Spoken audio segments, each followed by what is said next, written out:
I just will find out how many times did I build things, even a show, and how far did it actually fly. So not many things. Well, the drum show, it went really far, but not as far as I wanted to have it flown. And so with the Environment Magician show, I want this really to fly. I know by piloting it, I make mistakes, but I'm eager to learn and correct. But I know this show is the first object that I produced that really can fly.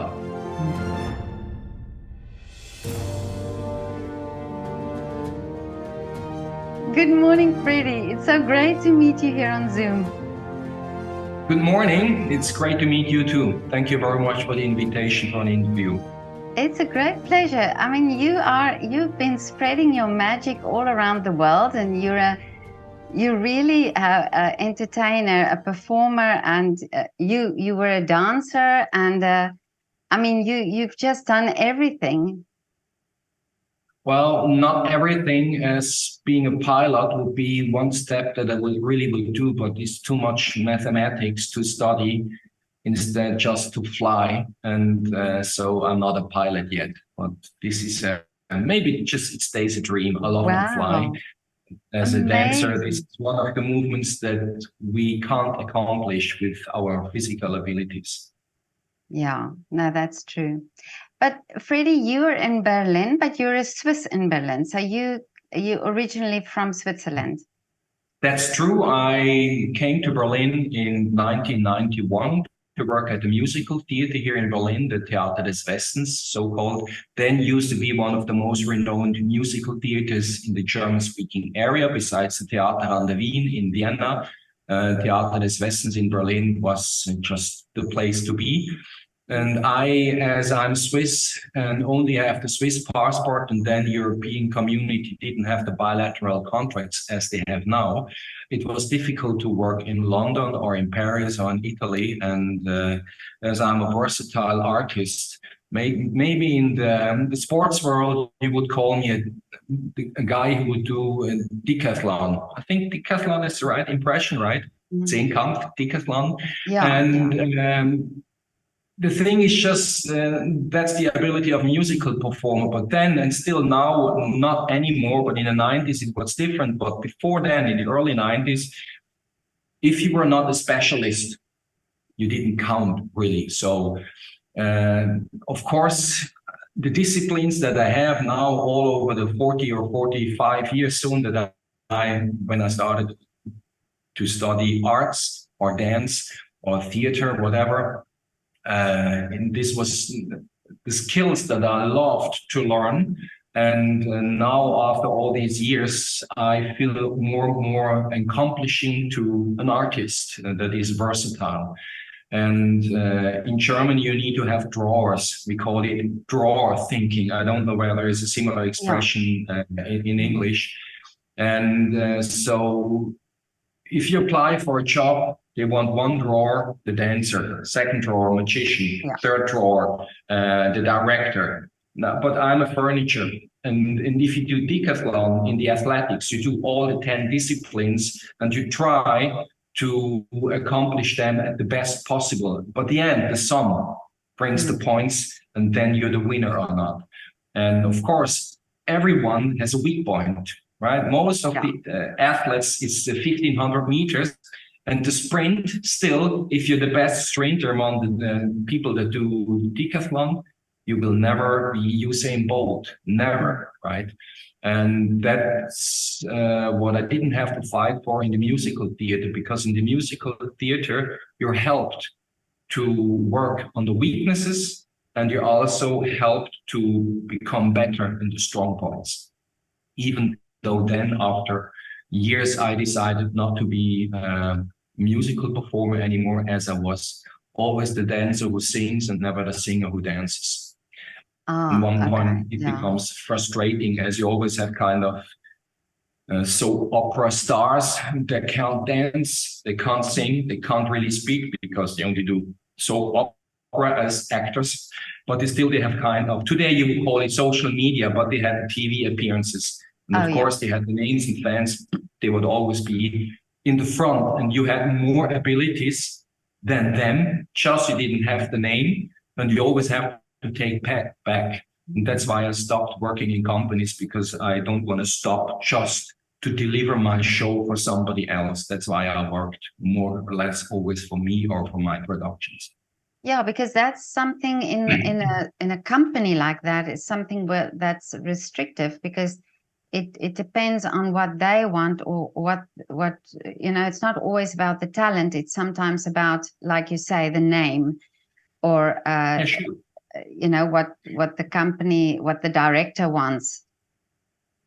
That's true. You have to. I had luck in Austria with Peter Breuer, who's now in St. Pölten, director of the Euro Ballet, and he was for more than 20 years, 25 years, the director of the Salzburg Ballet Company. And himself, he was a big star as a dancer in Germany and worldwide. And by accident, so I lived once with my ex-girlfriend then, or girlfriend then, in Vienna, and on the way back I said, well, I go and audition in Salzburg, and didn't know to meet him or really knew who he was. And so I inspired him as a dancer. And I think this is, if you work in a company, whatever style of theater you do, you try to find the director that you inspire.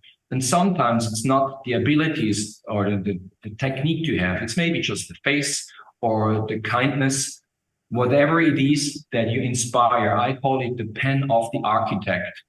And the architect always has a favorite pen, right? And he likes to draw a scribble. I also always write with ball pens. I never have something else, because I'm left-handed. The way of the time I have ink, I blur everything.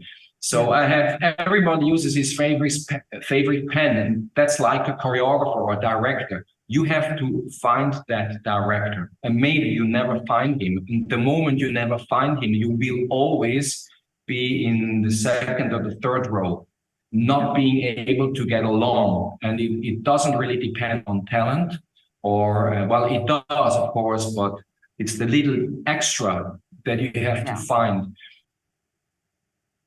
I never had the chance. So I was working I tried to become a choreographer later. And then I had the chance to choreograph at the Friedrichstadtpalast in Berlin, which is supposed to be the biggest revue stage in the world, at least those days. And after doing choreography for 120 dancers, you say yourself, well, what's next? And then I got to that job because I was working with the Theater des Essens, and because I was supported by the ballet director, who then became director at the Friedrichstadtpalast. But still, when I applied as a ballet director or as a choreographer, let's say in Neustrelitz, which is really the province in northern Berlin, they would say, well, you didn't dance for Béjart or Neumeier, the big companies, you're New York City Ballet or Bolshoi. Well, you come from show and you want to apply for choreographer over here. You need to go to a big city, and in the big city they would say, well, you should go to the province to make your first experiences. You're not so you were trapped in that situation. As I was a versatile performer, I never danced for Béjart. I would have probably never gotten a job. That's why I never. So then I just found out over the years, well, then magic crossed my way, and I got much more interested in continuing to perform on stage as a magician or as a performer. And I took the challenge to learn all those things, then to maybe drop out when I'm 35. So I had a lot of back problems, and they actually stopped me from going on dancing. And so pretty early, I got interested in other art forms to be able to perform or stay on stage longer, because every dancer knows that after a certain age, let's say the limit is most men, 35, your body doesn't take the physical abilities anymore. Yeah. But wonderful that you did that, because that shows that you are a true performer, because you looked for something else. You didn't just settle in a position. You just reinvented yourself and find that place where you are happy and where you can create and where you can express yourself. True. Most of all, actually, over the years, I produced a drum show and got more or less cheated by a producer who then I had to cancel the tour after 10 years of investing money that I made in the event business, investing time, costumes, technique, performances. And I stopped because I knew I got on a certain level that it doesn't continue with other help, with money from another side. But if that side tries to cheat me, I have to stop. I just see that over again with other dance directors who want to start their own thing. Also there as a producer, it's actually the same as when you're a dancer. You have to find somebody that you can trust. And most of the people find themselves, well, in my surroundings, they find themselves that they shouldn't have trust those persons that try to sell their art, right? So it's always, I'm not really trusting any more people who tell me, oh, I bring you this, I bring you that. Over the course of all these decades, not one job came out of a promise. You will meet people there, you will do this and that. So I started even more, and after failing with many things, I found the project that I'm now working on is the environmental magician. I'm not sure whether you saw that. I'm not just preferring my sky stuff. Well, that's also the reason I wear a T-shirt like this. Yeah. It's about the environment, and I still, after 2015, well, I perform the snow as many magicians do in my show. And the snow stands also for the story that my nieces would never see snow for Christmas in Zurich, Switzerland. And my nieces, they're now adults, and they are Swiss Chinese, Swiss Japanese, and my nephew is Swiss Croatian based, right? Or nationality crossed. And I always said it's great that the world grows together, even in my family. And that it's maybe up on us magicians to be able to show those children snow for Christmas, because when I was a child in the 60s, we always had snow for Christmas, but Zurich more or less never again. And that story I performed since 22, 23 years. And in 2015, I had a chance to perform for the Ministry of Environmental Protection. Difficult word. Umweltschutzministerium. And I got an offer for their summer party, whether I could be a magician. And I said to the agent, well, it's nice that you ask me, but for a German ministry, having, well, okay, I'm a foreigner living here, but still I'm a foreigner. I think German money should go into German people.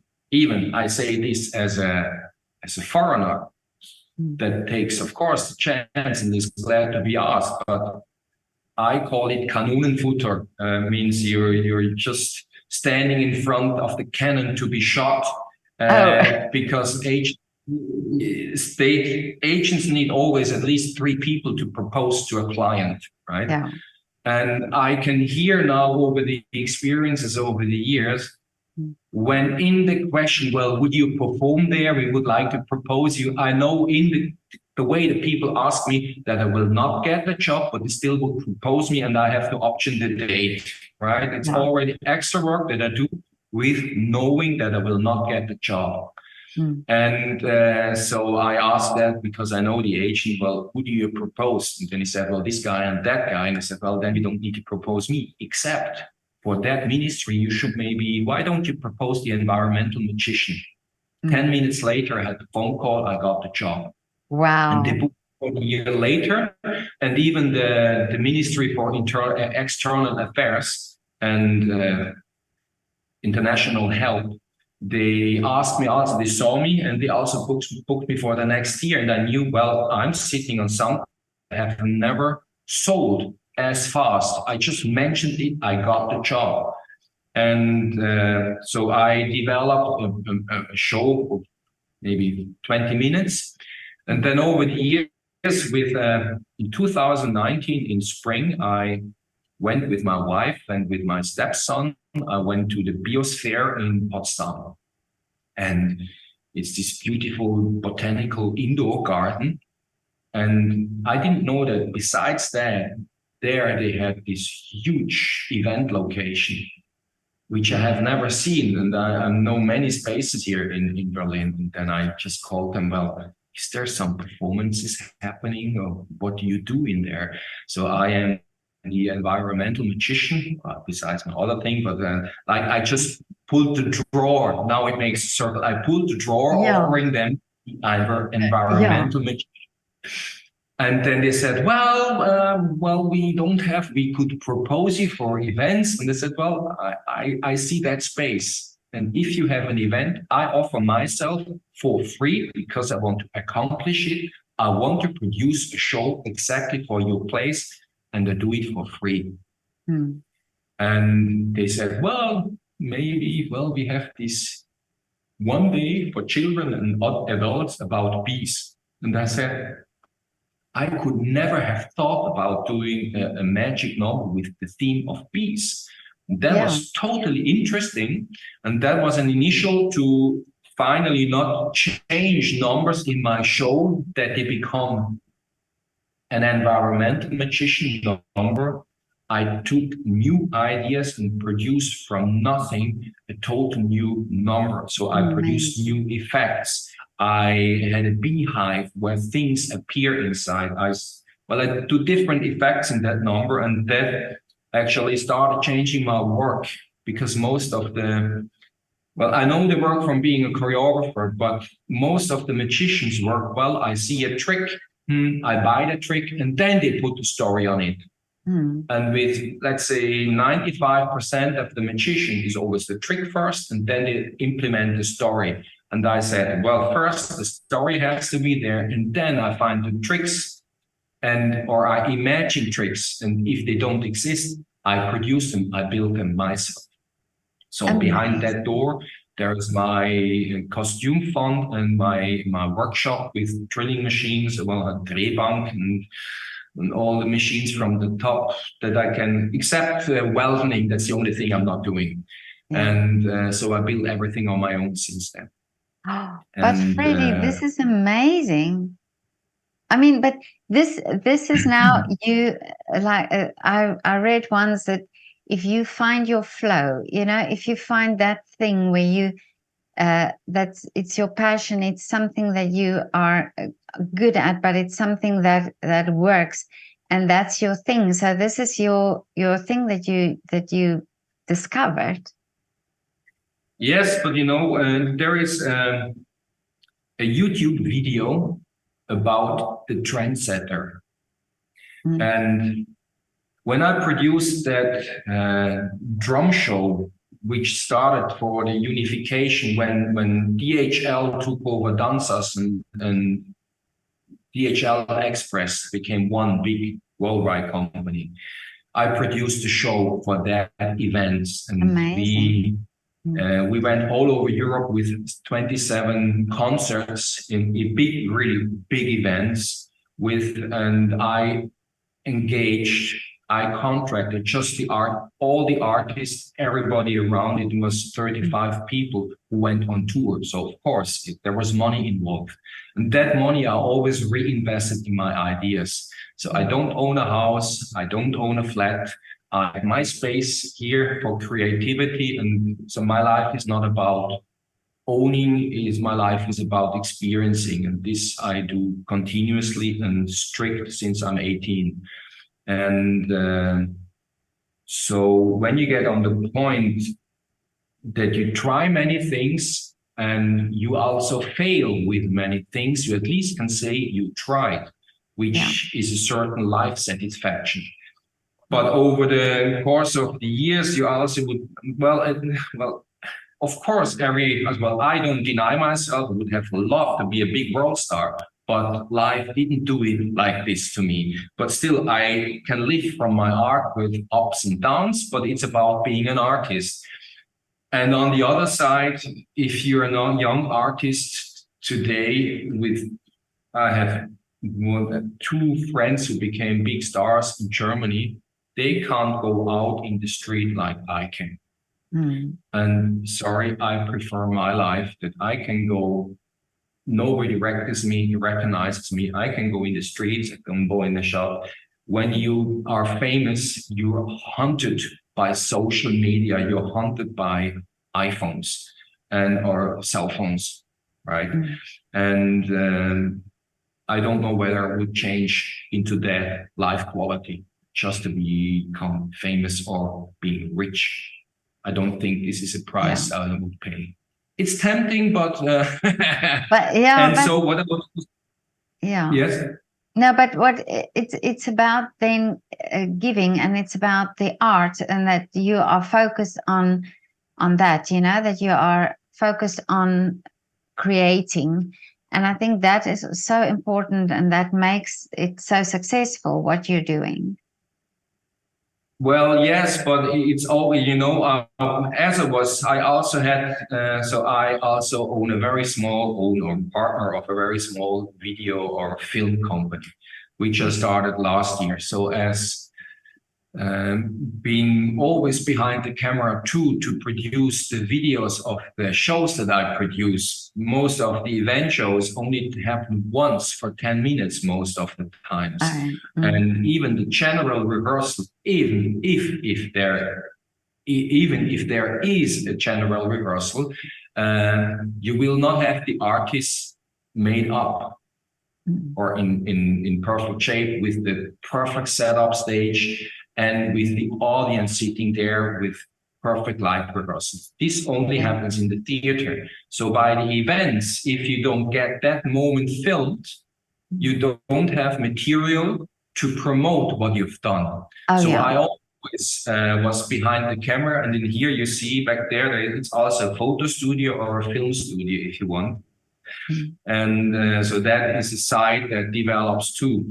But what I want not to forget, what I wanted to say about the trendsetter before, it's really difficult to sell shows or art if you do something that maybe somebody else did similar. So that drum show I was talking about, I was once asked, maybe you know the very, very famous horse show Appata here in Europe. And I was once asked to choreograph or be the director of that show. And then later I denied because I have no ideas about horses. And I think if you do a horse show, you need to at least be able to ride. I don't ride. So, but that guy also was interested in my show. And he said to me very clearly, Peter Massin, whose father was the world famous choreographer Leonid Massin, who was the choreographer of Nijinsky, right? So he became father again at the age of 80. So so Peter Massin would tell to me, well, your drum show is a Me Too show. And I didn't understand. And by the end, he was right. There is stomp on the market. And you have tower drums. Even that our concept was totally different with a show called Rhythm, Drum and Dance. He at the end was right. So I had my environmental magician concept where I know that I can be a magician, an entertainer, and be political or give my opinion, what I think we all could do to save the nature. But I was not the trendsetter. And to be honest, Greta Thunberg is the trendsetter. She is the one pushing everything. Oh, no. I am the trendsetter with what I do. She was the girl, excuse me. She was the girl then, now the young woman, who had the idea to do something. Without her, I wouldn't have sit down in the COVID time and produce a 1.5 hour show with total new themes about environmental protection. It's to laugh, it's to cry, it's to be fooled, to be astonished. Everything what the magic show does, but also it's to think. And the show is about our excuses that we have every day in 100,000 different possibilities to excuse to not do things that we know actually they will be better and right. So there is a video about on YouTube about who is a trendsetter, and I was explaining it wrong. You see actually just a mountain and a group of people, and supposedly there are an audience of a techno concert. And there is one guy just dancing totally crazy, and everybody around looks on that guy laughing. Nobody dances along until that one guy stood up, went next to him, and started dancing along. And that is so-called the trendsetter. He stood up, took the idea of that crazy person and started dancing along. And 5 minutes later, all the more 500 or 600 people would dance along with that person. That is just a video about trendsetting. Everybody will find that video. If you put trendsetter on YouTube, you'll find the video. And actually with the environmental magician concept, I feel maybe that there is nobody else in Germany. If you Google Nachhaltigkeit, sustainability in show and magic, you find me. I don't do nothing to push it in Google. People will find me just through as I was the first one doing it. I don't know how far it will lead me, but I've done it. And it feels the first time after all these years that I do shows, that I love to do political shows. And as a choreographer, I'll always love to be a contemporary dancer, because ballet is nice. I did a lot of ballets too, but it's always the same music. It's the same choreography in green, in blue, but it's always Nutcracker. And it's never really political. And I feel back in those days in the 80s, where I used to be a contemporary dancer doing political stories. And with fun and laughter. So, it's a vicious circle about creativity. You see, I go like this. No, but it's great to, and it's also a proof that art. You can communicate through art, and you can send these messages through art, through what you are doing. And it's wonderful that you say that you found your thing. You found this creative project where you can send out the message of things that are really that you feel passionate about. Yes, it's how do you say? You come always in the point over the years where you ask yourself, well, I had my artistic midlife crisis, let's call it like this. I was with that drum show at the Fringe Festival in Edinburgh in 2010, and we had 5 stars critics, and that's the top you can get by the press. We accomplished that, and a year later I stopped the show because I was cheated in the Netherlands. And then in 2011, I said, well, I love the atmosphere at the Fringe Festival in Edinburgh, so I go there with my Swiss guy show, and then I called it Swiss Finish. And I went there, and it became an experience of, then let's say that the story was like, I'm Swiss, I live in Germany, Germans laugh about us Swiss people because they say we're slow. And it was a kind of mediocre performances. It was performing not in a big theater, in the conference center, or the big 1,000 seat stage. I had a 40 seater, right, at the Fringe, very small theater. And still, after the fourth, fifth show of 20, one of the directors of that small theater came to me, and we British, we don't think this is funny. I mean, you Really? Swiss guys, you all are rich. Yeah, you all know how to deal with money. You invented Swiss watches. What is the problems with the Germans that they think you're slow just because of your accent? And let's admit it, it's because of our accent, because we simultaneously translate Swiss German to German. And it's more or less two different languages. And that makes our German slow. And so I said, okay, let's change it. And I knew it's a risk.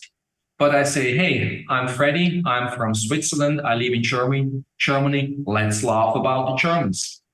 Boom, big success. Right? Really? Yes. But I knew this is not the way I want to treat. That was just to save my numbers in a way.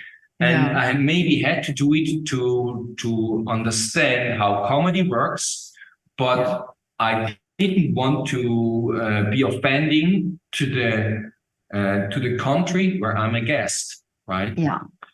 So coming back to Germany, I knew I have to somehow go back. I'm the Swiss guy, we're slow, because they would not laugh on the same thing like the Germans would, like the British people would. So that was really the point where I said that was the lowest I could get.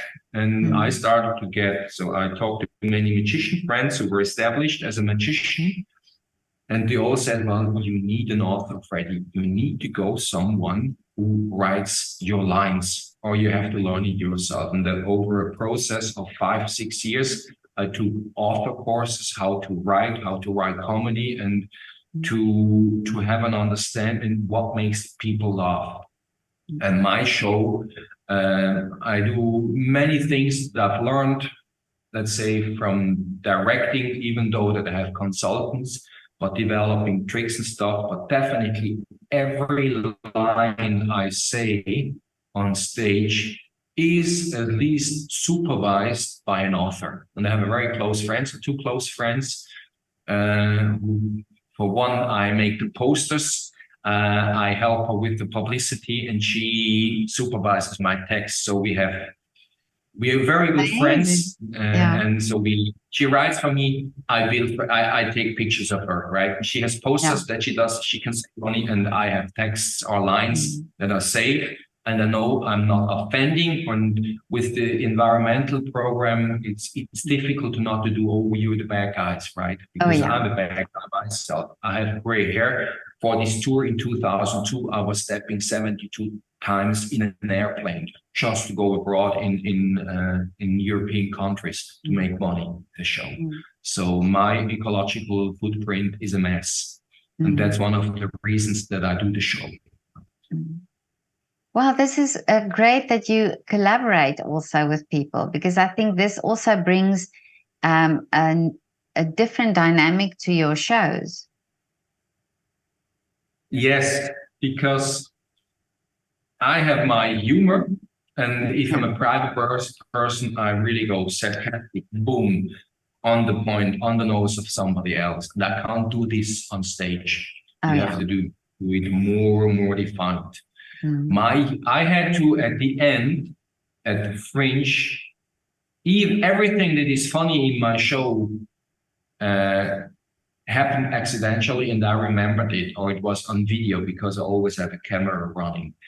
And so when I tried to do a new show, I wanted fun parts, and I wrote new parts, but they were not funny, because maybe on stage, well, definitely on stage, I am not a funny person.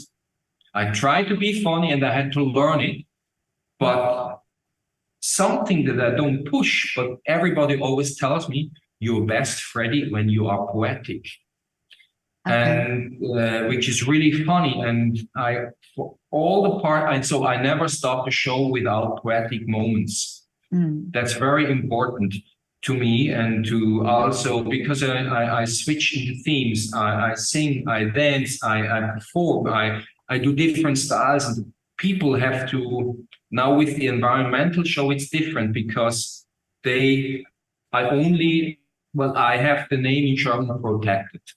And I don't want that the people go and look on Google for Freddie Rutz because they will see me performing for Volkswagen in China, right? Yeah. And the guy who performed Volkswagen in China, he's now the environmental magician. Well, yes, I am, and I'm sorry for that. When I went there, we didn't really talk seriously about what we do today. And well, yes, and if they would ask me to go there and perform on the possibilities I have to perform, let's say, the same event, but not for a gasoline car, but for an electric car, I would really very much be tempted to do it. And let's be honest, but there's things I can do to balance that. So that, let's just say I lost 8 kilos. That's probably the best thing I could do for the environment, to lose weight, eat less, right? And eat better.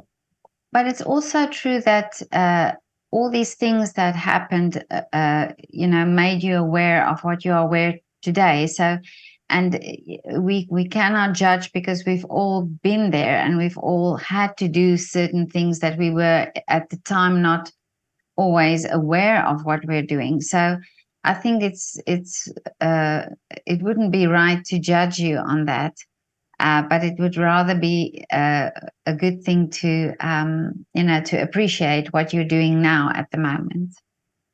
Yeah, that's true. But also at the same moment, people know that actually it's good what I do. But at the moment, with all the people who stick themselves on the street, or with the discussion we have in Germany about the heatings, they say, oh, no, we don't need a guy on stage who talks about the same shit. Sorry, I take it like that. That's how it gets to me, right? And we all know that we all waited so long over the last decades. So since I drive, and I had my driving license at the age of 19, we knew about the sour rain in Europe. We knew about the ozone. We knew about the spreading of the territories that are gained for oil or just for living on houses. And we all knew we do things to the planet that is not good. Yeah. And now we have big discussion. Everybody hates the government in Germany. A lot of people hate the government in Germany. Well, before that, I agree with that one politician who said, Germany signed the Paris agreements, but most of the countries who signed, that didn't mean you stopped reducing CO2. You just signed that you agreed that we use too much and we have to reduce, but nothing really happened. And we're still in a country that has no speed limit. Well, there is, of course, in many parts, but still it is by the lobby of the car industry supported that we do not have a speed limit. Why? That would be the first thing and easiest. We still could all car, just not drive big engines anymore and not drive fast anymore, and we would have a lot reduction out there. Yeah. If everybody would turn off the cell phone and the remote button on the TV, we could save the energy that is produced by one atomic plant a day. Right? So we don't do it because it's comfy to have the cell phone always on. It's comfy to sit in front of the TV. We don't want to wait those 20 seconds that the TV goes on. And I had to find out, well, I did my show, and then I got on a point that I got critics on Google saying, well, we didn't really learn new stuff from that guy. And but it's not about, I'm not a scientist, so I had to define my place. So I, as an artist, I can go to the emotions of the people. Do it now. No more excuses. And there is one trick that I do with everybody that's called no more excuses. Start now, look in the mirror, what can you do? I lost weight, I drive, but I don't speed anymore. Speeding is great. And those who say, oh, we need no speed limit, just be honest. You love the big engine under your butt and you love to speed. Just say it. We can deal with it, but don't find excuses for, well, we needed to save, we need the safety and we need to go fast. No, it's just your goddamn amusement that you don't want to give up. So it's the little things. It's the little things that count. That the changes that you make. But now, Freddie, tell me first. 10-year-old Freddie, what was he like?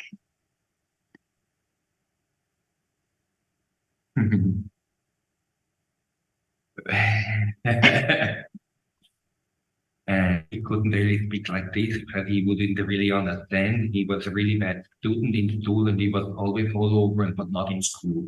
Really? I was how deep do we want to go into that? So, funny enough, how private can I become? Let's say also midlife crisis in life, midlife crisis in private life, in my relationships. When you have somebody as a partner who is just all over, whose focus is all over. And maybe you would treat me today with Ritalin, right? And maybe you would difficult. So I am meeting a psychologist, and the reason is actually, well, different things, but the main reason is if I have the chance to only become 71 years old, like my mother or my father, 78, but even worse, my brother who died at the age of 50, he was a medical scientist in brain tumor research, and he died of that brain tumor. I'm so sorry. You come to the points where you think, well, I'm healthy, I do what I can, let's go on. But in the end, if I have as long as my mother at the moment now, I just got 58 last week, I have 13 more years. Does it really count to become a millionaire in these 13 years? The one main reason is to stay healthy, because COVID took me all my savings, COVID took me many stuff, and still I'm healthy. I don't complain, but I own nothing except my life and maybe the studio and everything. What is it? So I love to be here. So 10-year-old Freddie is now being analyzed by a guided psychologist and by myself. And it's really interesting when you find out that psychology is really taken of us or is not brought to us by the education. So I always took my decisions, and the decision to step out of school, to not make Matura, like we call it in Germany or in Switzerland, and not to study and to become an artist, what I always wanted was the best decision in my life. And never, ever, so far, somebody asked me, where did you study or how much did you study? They always said, show me what you can. Yeah. And our education is based on now Madeline, bachelor, you do MBA, master, so many titles, I've lost it. I knew what a doctor is and what somebody is who finished his studies without becoming a doctor. Now you have so many titles, they're all in English, and nobody, who is not studying doesn't understand a thing about it. And it always sounds important. You are somebody in this society. And definitely, if you're an individual thinking of yourself, you don't count in this society. And if you will be educated that when we are in school and we are 20 students, each of them has parents, and each of them has maybe brothers and sisters. So let's say if everybody would have a brother and sister, well, if they would be three, and so there's actually 60 individuals, and then the parents involved and one teacher with all his history. And then you have a school system that said everything has to be there. I absolutely dropped the school system with my interests. I had an engineering talent. I own 2 patents that goes too far into camera technique. I invented the camera crane, a mobile camera crane, and that was the first one find a hole in an X to steer another X. It goes too deep into technology. So that Freddie was not pushed by the school system or his wish to become an artist, because art was you become a banker in Switzerland or an engineer, but they didn't think that I'm a problem solver. Because you don't see it in school, because the school system doesn't develop problem solvers. Yeah. And the Danish school system, I just learned that in Denmark, each student gets a supervisor, a psychological supervisor, once a month. So each student is supervised. Do you feel good in school? Are your talents pushed? Are you supported? What are your weaknesses? And are you abused home? Are you beaten? Or did something happen that threatens your life? And that's the only government I know of, that there is more government like this. But here in Germany, psychology is a knowledge that is taken about you, because you start when you see the parts, when you get deeper into psychology, you see how much we are controlled. And no system wants to know that people recognize how they are controlled. Now it becomes really political. So I can advise to everybody to go to see a psychologist. I did it very late, but I learned many things about that 10-year-old Freddie, who had 3 brothers who all became academics, and himself, he wanted to become an artist. But yes. Yeah, but isn't it, this is also this is something that I'm so passionate about, is that we give children the opportunity in schools to do art, so that art is not seen as a lesser subject, but that it's seen as important as the science and maths, for example. So that you have that in the curriculum alongside these subjects. But so many times I hear parents telling me where their children have to excel in maths and science to be able to go to a better school or to be able to go to university. But then in that sense, as art is pushed aside, it's just one subject a week. But wouldn't it be wonderful if there are so many children who are so wanting to do art and express themselves through art and can excel in art, but because it's seen as a lesser subject, they don't get the credit for it. And I think that comes with with that child's self-esteem, that the moment they think they are more inclined to do art, they think they are a lesser person than the one who excels in maths. That's absolutely true. I mean, I know that in Switzerland, the system changed a lot since then. So now if you want to become a dancer, you still can make the Matura, so to go to preparation, to study at the university. And in Germany, it's called Abitur. And those days, definitely, so I was in economic-based and law-based gymnasium, we call it in Germany.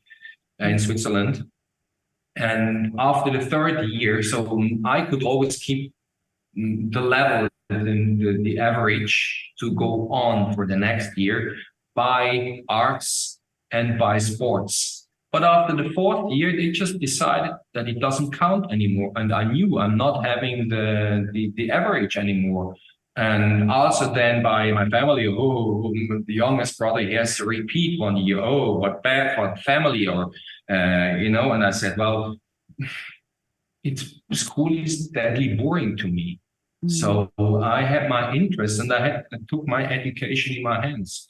And since I'm 55, I really say my education is done.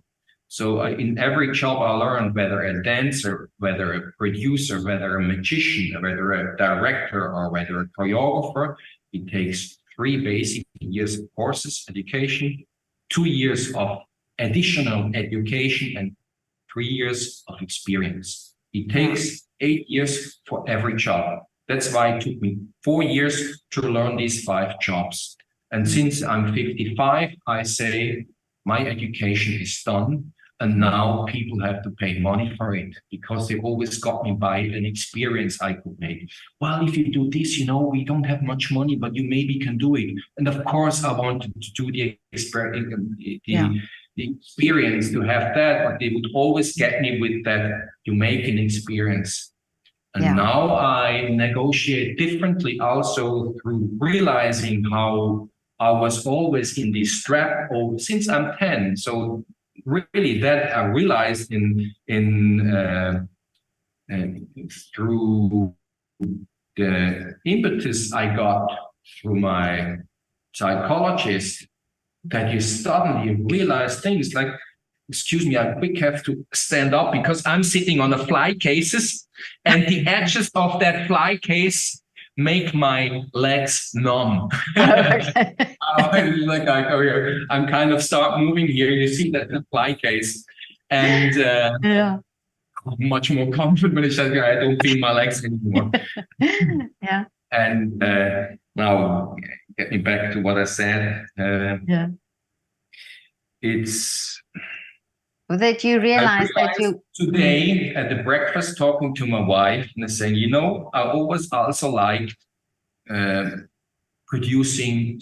So I did build airplanes, remote control airplanes, and that technique to build with nice and very small things is also helps me a lot now. The experience to work on machines or props or tricks.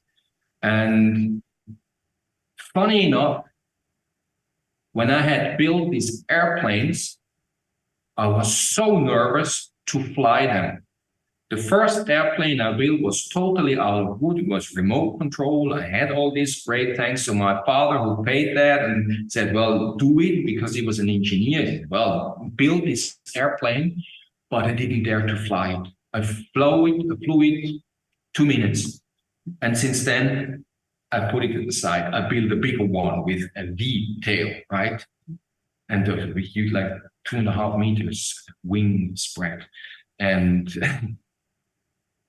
the moment I did fly it with remote control, I was just not taking care about the wind. I had side wind and the airplane would go, and it was on the countryside, and I will fly directly into a cow. And the first thing the cow does, ooh, that was my airplane.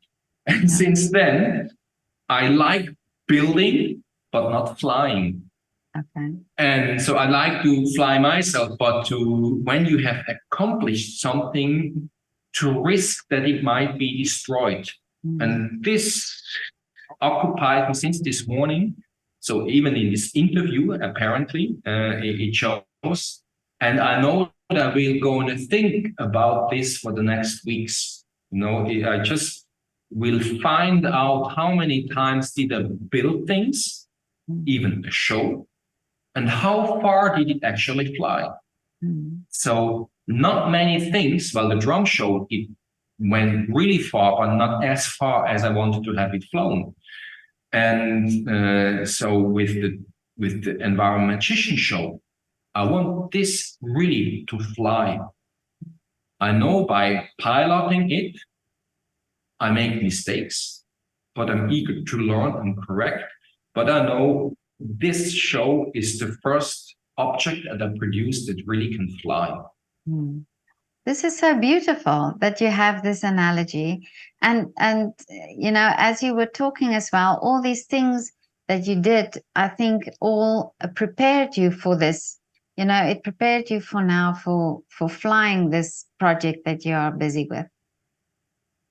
Maybe, you know, in my show, well, in the Swiss guy show, one of my last tricks is the gypsy thread, like the trick is called in English, the Hindu thread in German.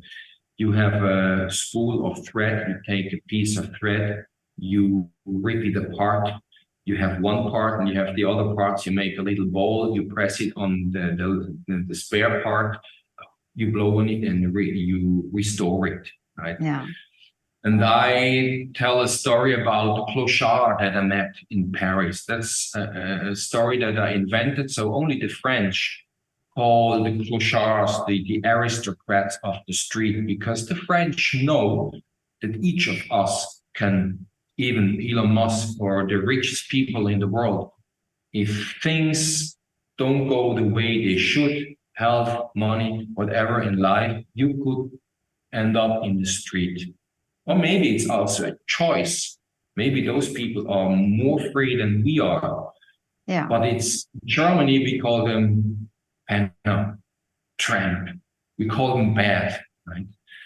And then I make a bridge onto the shortest moment, the shortest word we have for the word we have for the shortest time amount possible. It's not a mu, like we call it, the name for the smallest. It's a moment over. And by the end, when we see the light and we leave this planet as living persons, we all think it's too fast. And we have to celebrate moments much more. And we only can celebrate this moment, not if, oh, I worked 40 years and then I become happy. Yeah. Doesn't work. You have to be happy now. Exactly. Because I can go out with my bike, with my car, have an accident. I had an accident 10 days ago. Somebody crashed in my car. Lucky nothing happened. I get a lot of money for my car that was ripped. I'm sorry, his mistake. But you can go out, things happen. We all know by the course of the years.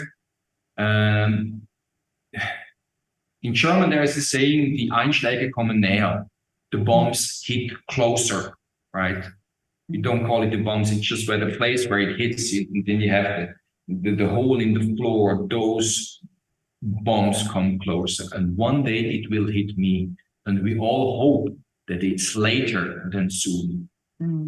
But this later is more than just how we see what's happening there. If you don't live the moment, this later will not be worth it. Yeah, no, that's true. But Freddie, you've accomplished so much already, and I know this project this environmental project of yours is something very dear to your heart. Is this the wish for you? What and you also mentioned that you wanted to fly. So what are the wishes that you still want to have? Well, flying is definitely a wish, but I know I will not fly, because if it would be a glider, I would be too scared, and the pilot, my eyes would not do it. So that's my dream. And sometimes when I'm behind the camera, I try to fly the camera. Sometimes I film dancers and I learn their choreographies, and dancers trust me to have a cameraman on stage, because they know this guy just learns the choreography and he doesn't hit the camera into my face. So I always have that trust. So that comes, being behind the moving camera comes close to the thing of flying. It's just, I love to be in an airplane, I'm honest. And funny enough, I had this question already before, what are my wishes? If you start completing all your wishes you have, or dreams you have when you're 18, now that's 40 years ago, I always had my new ideas and new wishes, and I always tried to accomplish them, and succeeding with them or failing with them. At the moment, to be honest, I just wish that it stays how it is, right? But that's a constant change, because the only constant in life is change. So if there is a wish, I wish that I always take the right decisions to change, that there is a continuation in my life. Well, that's a beautiful wish, actually, because that means that you will be that will be always progress for you. Yes, the only animal that grows until the moment that it dies is the snake anaconda in tropical regions. The anaconda has cells that double until it dies. And we reduce. And I have at the moment a filming project that inspires me a lot. So I am also chairman of the Berlin Magic Circle. And it's a great story that came to me. It was first about renaming a street in Berlin, because that Wisman, it was general of the German emperor, he was one of the biggest Nazi killer first, right? Even it was 1905. There was in Congo, there was a revolution, and he beat down the Congo revolution. And he stood for the expression burnt soil, verbrannte Erde. That meant we kill everybody, gasoline, boom, burn them, right? They can't even be buried anymore. And that name was still until 2 years ago in the middle of Berlin. And so on that street, there would be a magician living until 1938, when he was deported in 42 and killed in the Holocaust. He was a magician called Günter Damann. And it's not about making publicity about my first documentation that I produced at the moment, but it involves a very famous magician in Las Vegas, or god in Las Vegas, who has in museum books of this Günter Damann. And an American historian actually contacted me whether I would, as being chairman of this club, help to rename, to have an offer to rename, or how you say, proposal to rename. But we didn't get it. It was an African woman who fought against those times, and she is now giving. No, that's not true. I'm sorry, I'm mistaken. There was another street called the same in Neukölln, and another Jewish family now has the name of that street. And the African fighter, excuse me, she gave her name or her name was chosen for the other street in Berlin. Oh, I see. So, and I was in Savannah, Georgia in February, interviewing the cousin of Günter Damann, who is still alive. He's 18 years younger and 95 years old. And I was meeting a person who was still absolutely fit in his brain, who still works out 2 or 3 hours every day from Monday till Friday. Every day he does aqua gymnastics for 1 hour and then 1 hour fitness studio. And I met this man, and I was so inspired that many things change on a long term, giving me hope that I hopefully live longer than my mother, who only became 71, dying of lung cancer and never having smoked 1 cigarette, and or my brother. I don't know whether it's a goal to become 95, but definitely it's a goal to stay fit, to stay healthy, even though everybody can become sick through genetics or whatever, and just to stay fit, but be sporty and trying to be healthy. anyway, the dead will come. And so that man inspired me, and I took a lot of energy. And I also need to work until I die because my pension is so few. Oh, okay. And I need to. I don't want to retire anyway. I love my Exactly. job. Yeah. Not a job. But the only thing that I really need, so that's a wish to maybe answer this, is health. Mm. If I'm healthy, I still can be a magician and entertain and still try to be the part of the society I want to be. Mm. Well, my dad's 86 and he hasn't retired yet. He's What still is he working. doing? He has his own business. He's but he does electrician work, and so Okay. he's self-employed, and but he can still do his work, and he gets up every day and has his things that he does, and it's so wonderful to see him like that, because I think retirement. I'm not saying people shouldn't retire, but I think if you have a purpose every day, and if you get up every day with doing something you love, then I think this is very good for the soul and your spirit. Yeah. Nothing to add. Nothing to add. Yeah. And I mean, there is a reason that you are a photographer. And there is a reason that you do with these interviews what you do. Mm. And if we call it Hamsterrad in Germany, it means you go for 40 years to the same job, in, out, in, out. And the only pleasure you have is getting drunk in the evening, having a hobby, or sitting in front of the TV. And well, I really mention it in the negative way, right? But I make it for a reason. And then you have 3 or 4 weeks of, oh, we're going to holiday, you know, you need to go to, oh, I need a house, I need this. I don't need nothing.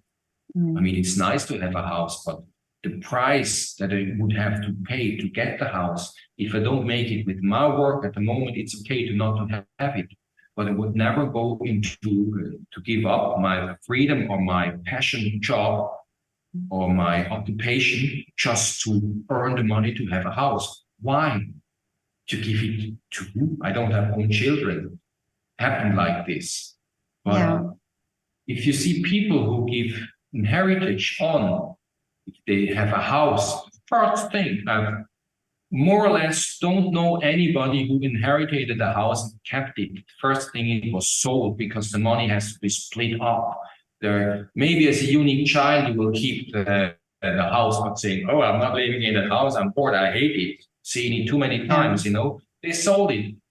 So, and if you have a child that's first wish is to become rich, make it yourself. Right? Well, I can tell you, I think I'm the richest woman in the world, because I get to speak to people every day and they tell me their stories. And I think that for me is the most precious thing that I have.